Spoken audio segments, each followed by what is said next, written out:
Olá, tudo bem? Eu sou Getúlio Zagreu e aqui é no Enem. Gente, hoje eu queria trazer um assunto que eu acho que é muito importante. E aí vocês vão avaliar ao longo do vídeo se ele é importante ou não. Primeiro eu quero colocar a seguinte questão. Falar sobre uma coisa pode ser apenas uma conversa, sem grandes consequências, mas ela também pode ser uma conversa com muitas consequências. E ela se torna algo importante, ou seja, com consequências importantes, se a gente se torna responsável, toma responsabilidade sobre essas coisas, sobre o que vem depois disso. Então, eu queria falar para vocês hoje sobre ética e filosofia e como isso pode vir a cair no Enem. A questão é, quando a gente fala de ética, vem várias coisas na cabeça da gente. A palavra antiética, por exemplo, ela faz parte quase que de todos os vocabulários dos manuais de trabalho de várias profissões, ou seja, o que é ético e o que não é antiético. Sabe o que isso acontece, gente? Isso acontece porque cada profissão, cada tipo de associação de profissionais e cada emprego que você vem até ao longo da sua vida tem um código de ética, um código de conduta, ou seja, um regulamento de coisas que você pode e que você não pode fazer. Ou seja, essa é a ética profissional. Por exemplo, um psicólogo não pode dizer para outra pessoa o que ele ouviu na sala de trabalho, dependendo da abordagem dele. Um jornalista não pode prejudicar uma pessoa que deu um furo de reportagem para ele, porque isso seria contra a ética de trabalho dele. Ou seja, as éticas de trabalho existem para dizer até que ponto você pode fazer uma coisa e até que ponto você não pode fazer, que aí se torna antiético. Então, vamos aprofundar hoje o que ética quer dizer, de onde vem ética, qual é a mãe de todas as éticas, portanto, o que a filosofia nos tem a dizer sobre a ética. Ou seja, quando a gente pensa em ética, basicamente vem na cabeça da gente o anjinho e o diabinho, ou seja, o que é errado e o que é certo fazer. E a questão é que, embora seja muito mais complexo do que isso, basicamente é isso mesmo. Ética é aquilo que fala o que é certo, o que é errado, e por que aquilo é certo e por que aquilo é errado. E isso acontece porque a ética oferece uma série de reflexões, uma série de pensamentos rigorosamente conectados, refletidos e alinhados, de alguma maneira, para explicar por que uma coisa é errada e por que uma coisa é certa. Ou seja, por que matar uma pessoa é errado? A gente acha que é errado, as pessoas não devem matar umas às outras, porque é errado. Mas o que torna o ato de matar outra pessoa errado? Né? Por que roubar é errado? Por que mentir é errado? Por que as coisas erradas são erradas? O que as torna erradas? E será que existe alguma vez que elas não sejam erradas? Por exemplo, mentir é errado? Sim. Mas será que mentir é sempre errado? Será que existe alguma vez ao longo de toda a minha vida em que mentir seja a coisa certa a fazer? Essa é uma questão muito importante, porque isso foi colocado na época no seminário de filosofia assim que acabou a Segunda Guerra Mundial, ou seja, mentir deve ser sempre evitado, nunca devemos mentir. Mas se vier uma família de judeus correndo pela rua e entrar por um beco, e aí depois aparece o nazista dizendo, você sabe onde foi aquela família? Você vai mentir? Ou você vai dizer a verdade? É complicado. Mas tudo isso tem a ver com ética.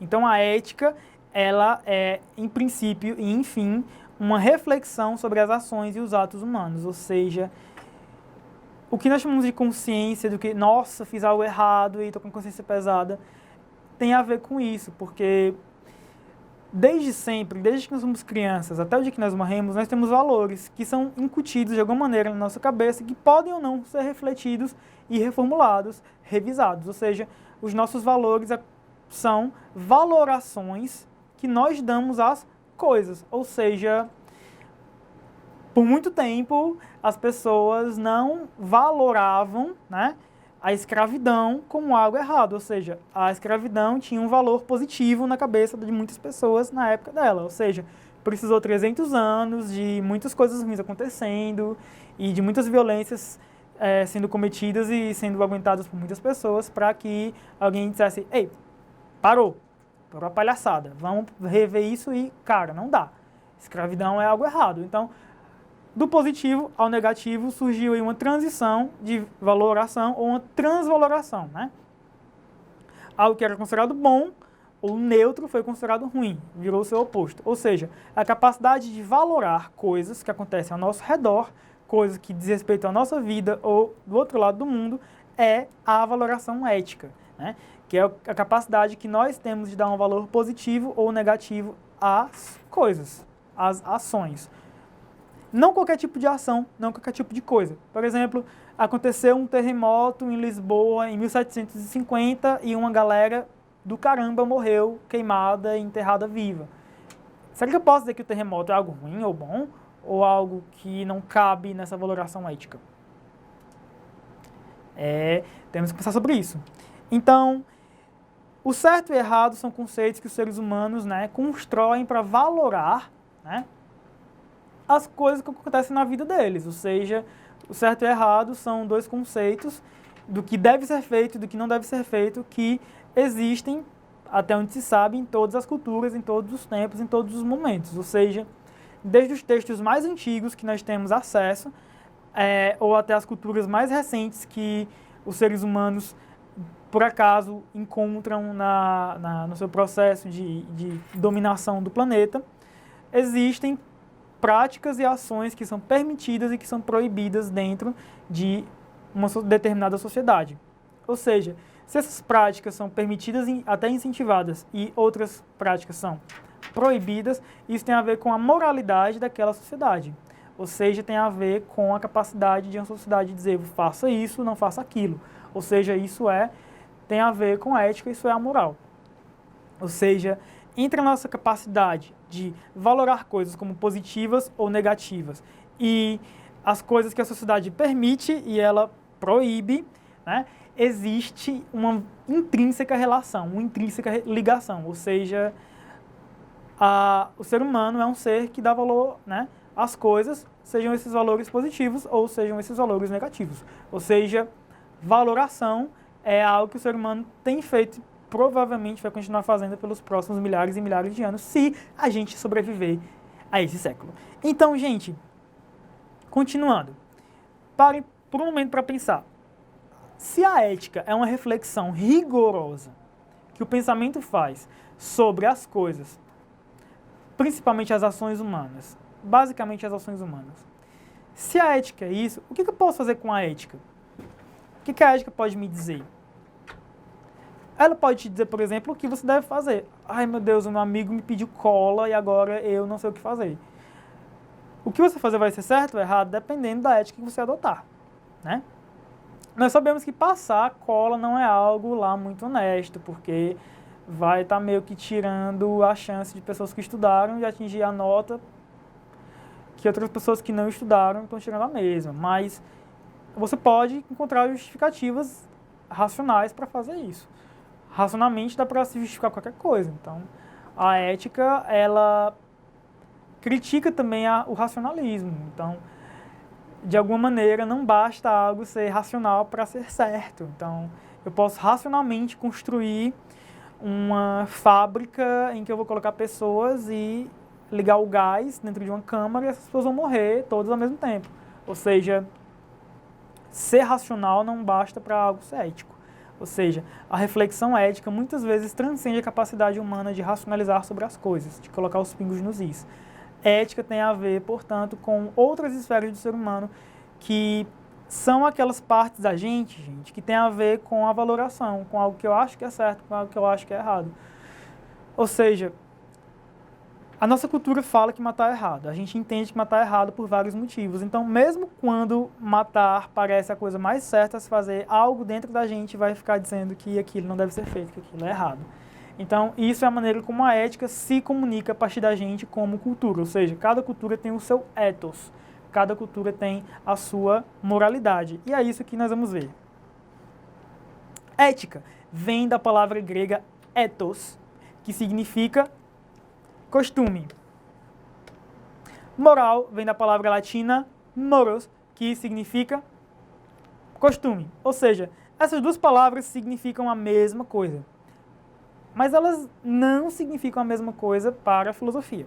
Para a etimologia, que é a ciência linguística que se preocupa em investigar a origem e a raiz do significado das palavras e da configuração dessas mesmas palavras, ética e moral são duas versões diferentes do mesmo conceito que acontecem em culturas similares, que são dos latinos antigos, dos romanos, e a dos gregos antigos, que é ethos para os gregos, moras para os romanos.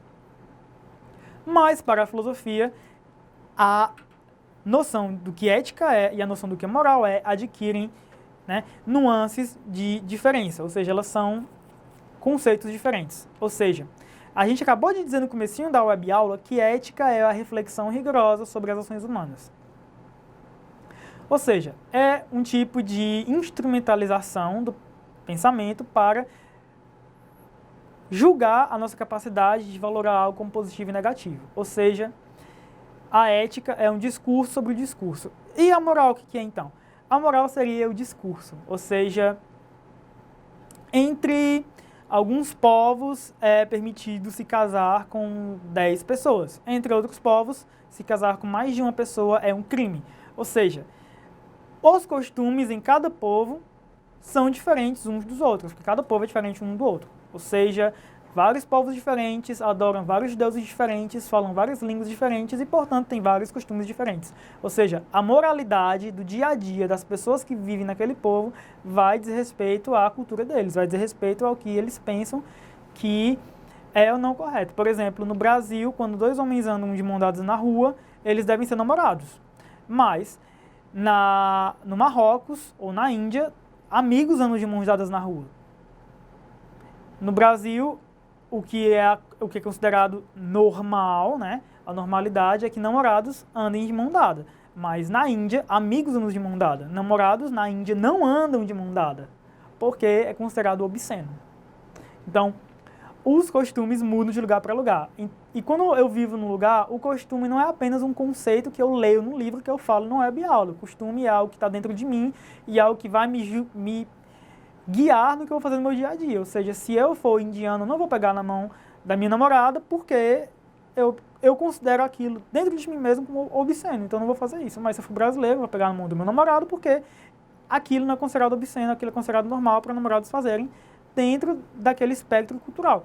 Ou seja, as morais mudam de lugar para lugar e o modo como você se sente em relação ao que fazer muda de lugar para lugar.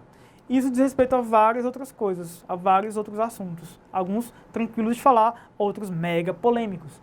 Mas a questão é, as moralidades mudam de lugar para lugar e também mudam de tempo para tempo. Por exemplo, antigamente as mulheres não podiam sair de casa mostrando o calcanhar. Sim, exatamente. Aquele ossinho feioso que todo ser humano tem ligando a perna dele ao pé era considerado objeto de desejo pelos homens machões lá do século XIX. Ou seja, nossa, você viu aquele calcanhar, cara? Eu quase que me joguei em cima dele. Eu quase que empurrei a mulher do bonde para pegar aquele calcanhar. Sim, era exatamente assim. Naquela época, o calcanhar era considerado o que hoje talvez os seios sejam considerados, que é um objeto sexual que os homens muitas vezes desrespeitam as mulheres para atingir aquele objeto sexual.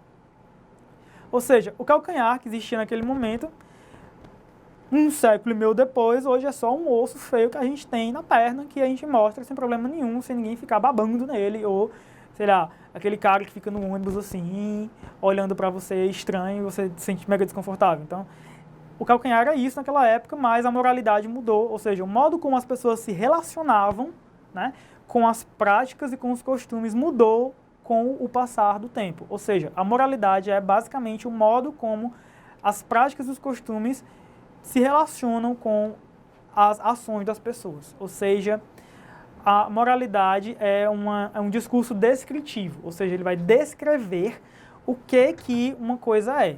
Ele não vai dizer como ela deve ser, mas ele vai se limitar a dizer como uma coisa é.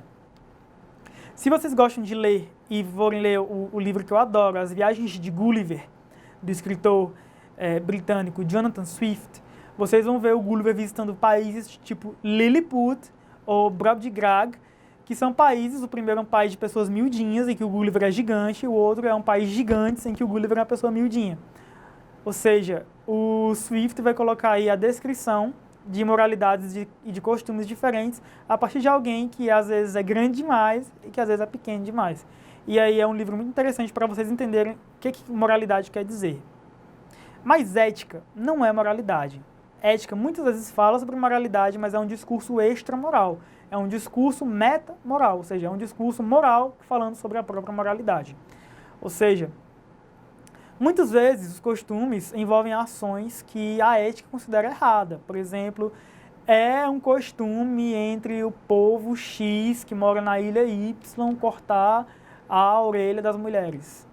Ou seja, isso é um costume naquele povo, nesse povo específico que não existe, mas a ética não vai dizer isso é certo porque aquela cultura acha isso certo. Não, a ética é um discurso que não se contenta em descrever assuntos. Ela não fica satisfeita em dizer como uma coisa é. A ética é um tipo de discurso que é, além de descritivo, prescriptivo. Ou seja, quando você vai no médico e ele prescreve um remédio para você, você vai encontrar uma prescrição também na ética. A ética é um discurso prescriptivo que diz não apenas como as ações são feitas, mas como elas devem ser feitas.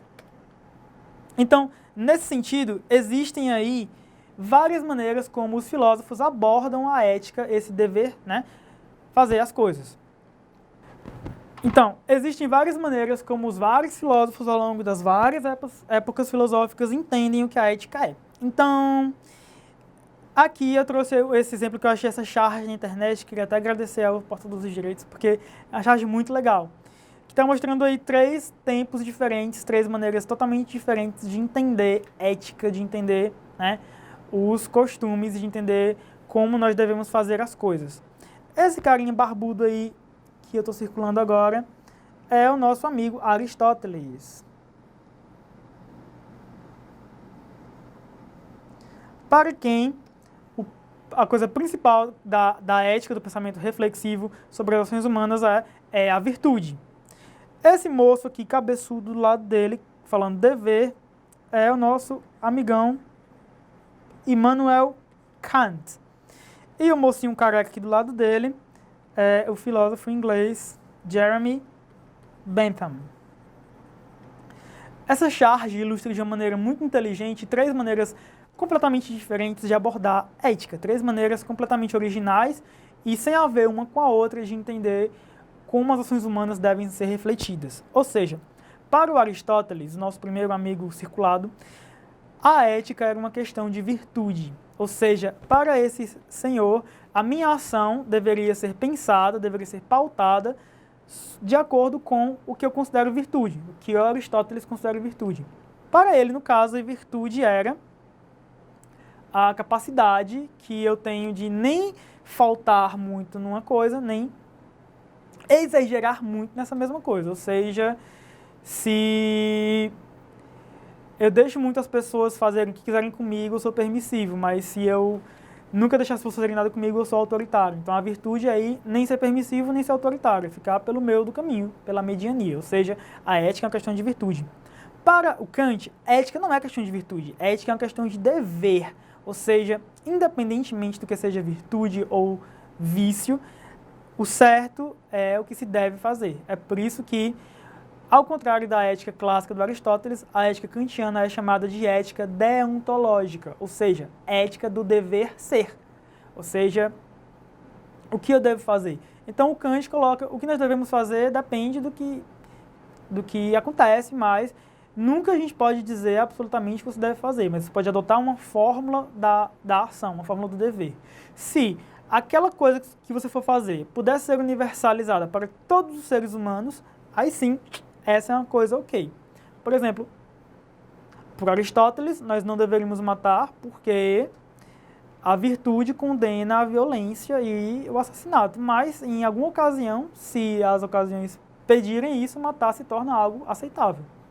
Porque diante de uma violência maior, eu devo cometer alguma violência para me livrar dessa violência. Ou seja, Aristóteles justificaria por aí a autodefesa como maneira, né, de legitimamente defender a minha vida. Ou seja, é a maneira de interpretar as ações. Para o Kant, não. O Kant é aquele pensador muito rigoroso que fala assim, isso é assim, deve ser assim, e se existir alguma flexibilidade, o pensamento desmoronou. Ou seja, a ética do dever ser ela é muito rigorosa. Ou seja, o imperativo categórico kantiano é a única coisa que ele oferece para manter, né, para apontar o que eu devo fazer.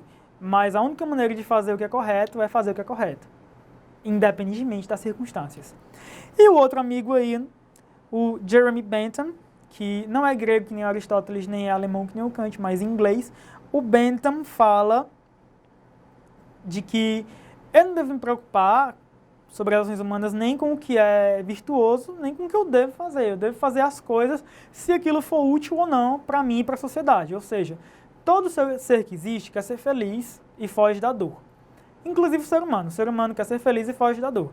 Ou seja, se eu puder fazer coisas que aumentem a felicidade e que diminuam a dor, ou seja, se eu fizer algo útil para aumentar essa felicidade e diminuir essa dor e continuar exponencialmente, eu estarei fazendo algo bom para a ética, ou seja, é a ética do utilitarismo, ou seja, as coisas devem ser feitas de acordo com a sua utilidade. Algo é bom se algo for útil. E essas são três maneiras totalmente diferentes de entender aquilo lá do comecinho da aula, que é o quê? Que é o quê, gente? A ética, que é o pensamento rigoroso acerca, né, dos pensamentos, das ações humanas. E aqui continuamos para o nosso resumo. O que é ética?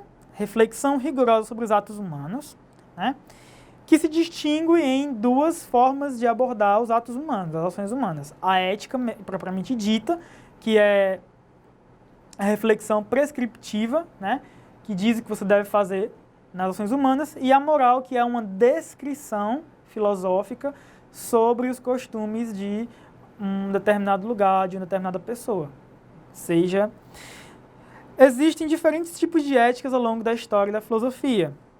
Clássica, por exemplo, como a de Platão e Aristóteles, a deontológica, como a de Kant, e a utilitarista, como a de Bentham e a de John Stuart Mill. Nesse sentido, se caísse uma questão no Enem, como será que vocês responderiam essa questão? Vamos fazer essa juntos? Sim! Enem de 2010. A ética precisa ser compreendida como um empreendimento coletivo a ser constantemente retomado e rediscutido, porque é o produto da relação interpessoal e social. A ética supõe ainda que cada grupo social se organize sentindo-se responsável por todos e que crie condições para que o exercício de um pensar e agir autônomos. A relação entre ética e política é também uma questão de educação e luta pela soberania dos povos. É necessária uma ética renovada que se construa a partir da natureza dos valores sociais para organizar também uma nova prática política. Né? Aí vem a pergunta, em negrito. O século XX teve de repensar a ética para enfrentar novos problemas oriundos de diferentes crises sociais, como o Holocausto, por exemplo. Conflitos ideológicos e contradições de realidade, como a Guerra Fria. Sob esse enfoque e a partir do texto, a ética pode ser, ou seja, é uma questão de resumir, mais uma vez, o conteúdo apresentado no texto na frase que melhor explica o que ele está dizendo. Ou seja, a partir de entender a ética como uma tentativa de compreender a nova realidade e tendo em vista essa nova realidade e vendo a ética como uma eterna busca e eterna discussão sobre o que deve-se ou não fazer, né? A ética pode ser compreendido como um instrumento de garantia da cidadania, porque através delas os cidadãos passam a pensar e agir de acordo com valores coletivos. B. Mecanismo de criação de direitos humanos, porque é da natureza do homem ser ético e virtuoso. C. Meio para resolver os conflitos sociais no cenário da globalização, pois a partir do entendimento do que é efetivamente a ética, a política internacional se realiza. D. Parâmetro para assegurar o exercício político primando pelos interesses e a ação privada dos cidadãos, ou aceitação de valores universais implícitos numa sociedade que busca dimensionar sua vinculação às outras sociedades. Que item vocês marcariam?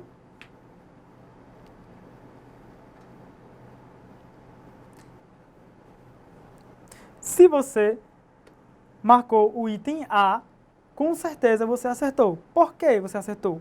Porque não seria o item E pela seguinte razão. A ética não busca valores universais para impor às demais sociedades, como esse item sugere.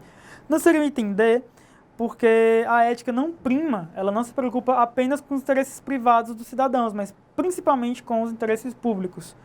Não seria o item C, porque não é a partir da ética que a política internacional se realiza. Mas ela, às vezes, a maioria das vezes, não depende da ética, ela acontece a despeito da ética. Não seria o item B, porque não é da natureza do homem ser ético e virtuoso. Ele pode se tornar ético e virtuoso depois de muito tempo, mas não é da sua natureza. Restando apenas, por exclusão, o item A, que diz: a ética pode ser compreendida como um instrumento de garantia da cidadania, porque através dela os cidadãos passam a pensar e a agir de acordo com os valores coletivos, ou seja, eu faço aquilo do que eu me convenço de que é o certo a fazer. Se você gostou dessa web aula, dê o like lá embaixo, se inscreve e compartilhe essa aula com os seus amigos. E até a próxima!